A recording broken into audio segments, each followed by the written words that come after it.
ಕನ್ನಡ ನ್ಯೂಸ್ಗೆ ಸಬ್ಸ್ಕ್ರೈಬ್ ಮಾಡಿ, bell icon press ಮಾಡಿ. ಒಮ್ಮೆ ಸಬ್ಸ್ಕ್ರೈಬ್ ಮಾಡಿ. ನಿಮಗೆ ಇಷ್ಟ ಬಂದ ವಿಡಿಯೋಗಳನ್ನ ನೋಡ್ತಾ ಇರಿ, ಶೇರ್ ಮಾಡಿ, ಲೈಕ್ ಮಾಡಿ, ಕಮೆಂಟ್ ಬಾಕ್ಸಲ್ಲಿ ಕಮೆಂಟ್ ಹಾಕಿ.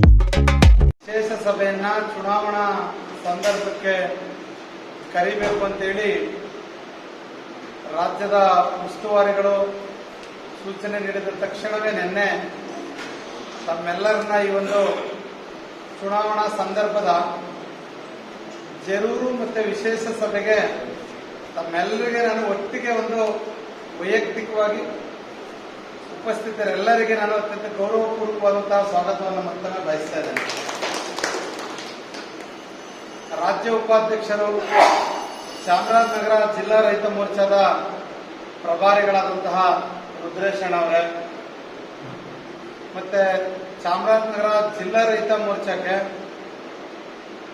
ಜಿಲ್ಲಾ ಮುಖ್ಯ ಸಮಿತಿ ವತಿಯಿಂದ ಪ್ರಭಾರಿಗಳಾಗಿರ್ತಕ್ಕಂತಹ ಬೇಡರಪುರ ಬಸವಣ್ಣವರೇ, ರೈತ ಮೋರ್ಚಾದ ಜಿಲ್ಲಾ ಪ್ರಧಾನ ಕಾರ್ಯದರ್ಶಿಗಳಾದಂತಹ ಚಂದ್ರ ಅವರೇ, ನಾನು ರುದ್ರೇಶಣ್ಣವರ ಜೊತೆ ಮಾತಾಡ್ತಾ ಇದ್ದೆ. ನಮ್ಮ ಜಿಲ್ಲಾ ಸಮಿತಿ ಒಳಗಡೆ ಇರತಕ್ಕಂತಹ ಜನ ಹೆಂಗೆ ಅಂದ್ರೆ, ನಮ್ಮ ಪೇರೆಂಟ್ ಬಳಿ ಮತ್ತೆ ನಾನು ಅಧ್ಯಕ್ಷರಾಗಿದ್ದೀನಿಲ್ಲ, ಅದಕ್ಕಿಂತ ಎಲ್ಲರೂ ಕೂಡ ಸ್ವಲ್ಪ ತುಂಬಾ ದೊಡ್ಡ ಪ್ರಮಾಣದ ಅನುಭವ ಇರತಕ್ಕಂಥವ್ರು, ಹಿನ್ನೆಲೆ ಇರತಕ್ಕಂಥವ್ರು ಅಂತವ್ರು ನಮ್ಮ ಸಮಿತಿಲಿದ್ದಾರೆ ಅಂತ ಹೇಳ್ತಾ ಇದ್ದೆ. ಕುಟುಂಬಲಪ್ಪನವ್ರು ಇರ್ಬೋದು, ಹಲವಾರು ಜನ ಉಪಾಧ್ಯಕ್ಷಗಳ ಪೈಕಿ ಖಜಾಂಚಿಗಳಾಗಿದ್ದಂಥವ್ರು, ಮತ್ತೆ ನಿರ್ದೇಶಕರುಗಳಾಗಿರ್ತಕ್ಕಂಥವ್ರು, ಕಾರ್ಯಕಾರಿಣಿ ಸದಸ್ಯರಾಗಿರೋರು ಎಲ್ಲರೂ ಕೂಡ ಅವ್ರದ್ದೇ ಆದ ವೈಯಕ್ತಿಕ ಹಿನ್ನೆಲೆ ಒಳಗಡೆ ಅವರವ್ರ ಪ್ರದೇಶದಲ್ಲಿ ಅತ್ಯಂತ ಹೆಚ್ಚು ಒಂದು ನಾಯಕತ್ವವನ್ನು ಹೊಂದಿರತಕ್ಕಂತಹ ಜನ ನಮ್ಮ ಜಿಲ್ಲಾ ರೈತ ಮೋರ್ಚಾದ ಒಳಗಡೆ ಇದ್ದಾರೆ ಅಂತ ಹೇಳ್ತಾ ಇದೆ. ನಮ್ಮೆಲ್ಲರ ಬಗ್ಗೆ ನನಗೆ ಬಹಳ ವೈಯಕ್ತಿಕವಾಗಿ ತುಂಬಾ ಗೌರವ ಇದೆ. ಆದ್ರೆ ವಿಶೇಷ ಸಭೆ ಕರೆದಿರ್ತಕ್ಕಂಥ ಸಂದರ್ಭ ಎಂತಂದ್ರೆ, ಚುನಾವಣೆ ನಡೀತಾ ಇದೆ, ಇದು ರಾಷ್ಟ್ರದ ಚುನಾವಣೆ. ಅದಕ್ಕೆ ಪೂರ್ವಕವಾಗಿ ನಾವೆಲ್ಲರೂ ಕೂಡ ಕರ್ತವ್ಯವನ್ನು ಮಾಡಬೇಕಾಗುತ್ತೆ. ಜವಾಬ್ದಾರಿಯಿಂದ ಯಾವುದೋ ಸಣ್ಣ ಪುಟ್ಟ ವಿಚಾರಗಳಿಗೆ ವಿಮುಖರಾಗ್ತಕ್ಕಂತಹ ಸಂದರ್ಭ ಇದಲ್ಲ.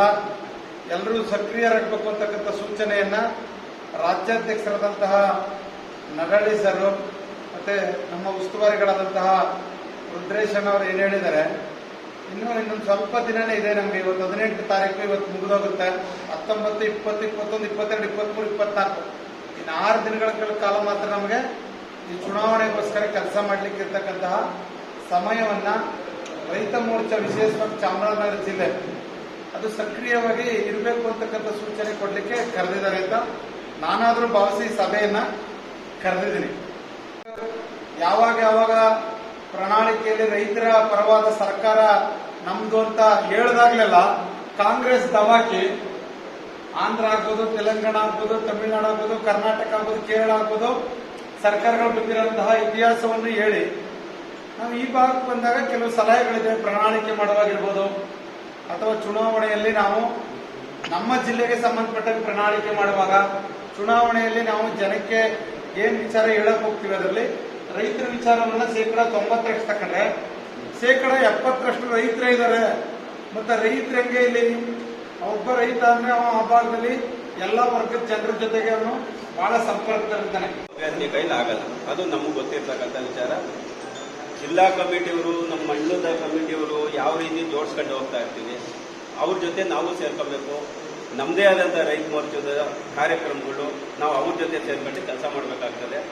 ಎಲ್ಲಿ ಬಲಿಷ್ಠವಾಗಿರ್ತೀರ ನೀವುಗಳು ಅಂಥ ಜಾಗದಲ್ಲಿ ನೀವೇ ಒಂದು ತಂಡ ಕಟ್ಕೊಂಡು ರೈತರುಗಳನ್ನ ನೀವು ಮುಟ್ಬೋದು. ಅದು ನಾವು ಭಾರತೀಯ ಜನತಾ ಪಕ್ಷದ ಅಭ್ಯರ್ಥಿ ಗೆಲ್ಲಿಸ್ಕೊಬೇಕು ಅನ್ನೋ ಒಂದು ಜಯದಿಂದ ಓಡಾಡಬೇಕಾಗ್ತದೆ. ಅವರು ಎರಡೆರಡು ಹೋಬಳಿನ ಒಂದೊಂದು ವ್ಯಕ್ತಿ ಕೊಟ್ಬಿಟ್ಟಾರೆ. ಚಾಮರಾಜನಗರ ಜಿಲ್ಲಾ ಬಿಜೆಪಿ ರೈತ ಮೋರ್ಚಾ ಸಭೆಯಲ್ಲಿ ವಿವಿಧ ಮಂಡಲಗಳ ವಿವಿಧ ಮುಖಂಡರುಗಳ ಅಭಿಪ್ರಾಯಗಳನ್ನು ಈ ಸಂದರ್ಭದಲ್ಲಿ ರಾಜ್ಯ ಉಪಾಧ್ಯಕ್ಷರಾದ ರುದ್ರೇಶ್ ಅವರು ತಮ್ಮ ಅಭಿಪ್ರಾಯವನ್ನು ಸಂಗ್ರಹ ಮಾಡಿದರು. ಈ ಸಂದರ್ಭದಲ್ಲಿ ಜಿಲ್ಲಾ ಅಧ್ಯಕ್ಷರಾದ ಎನ್.ಎಚ್. ಮಹದೇವಸ್ವಾಮಿ ಸೇರಿದಂತೆ ವಿವಿಧ ಪದಾಧಿಕಾರಿಗಳು ಹಾಜರಿದ್ದರು. ಸರ್ ನಮಸ್ಕಾರ.